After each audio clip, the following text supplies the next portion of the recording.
কবরের জীবনটা আসল জীবন। বিশ্বনবী দোয়া করতেন, আল্লাহুম্মা ইন্না নাউযু বিকা মিন আযাবিল কবর।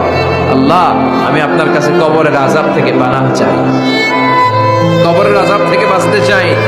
এই কবরের মধ্যে অনেক ফিতনা হবে, অনেক সুয়াল হবে। কবরে প্রশ্ন আছে না নাই? কথা বলেন। প্রথম প্রশ্ন জিজ্ঞেস করা হবে, মার রব্বুক, তোমার রব কে? বলেন, আমাদের রব কে? ওয়া মা দীনুক, তোমার ধর্ম কি? বিষ্ণুবীর চেহারা দেখিয়ে বলা হবে, তাআরিফু মান হাযার রাজুল, এই লোকটারে চিনো? আমরা কি বলবো? আমরা চিনি, উনি আমাদের প্রিয় রাসূল মুহাম্মদুর রাসূলুল্লাহ সাল্লাল্লাহু আলাইহি ওয়াসাল্লাম।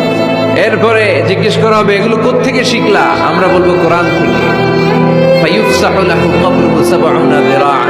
সুন্দর সুন্দর উত্তর করতে পারলে আপনার কবরটারে ৭০ হাত লম্বা করে দেওয়া হবে। ইফতাহু লাহু বাবুন ইলাল জান্নাহ, জান্নাতের দিকে একটা দরজা লাগিয়ে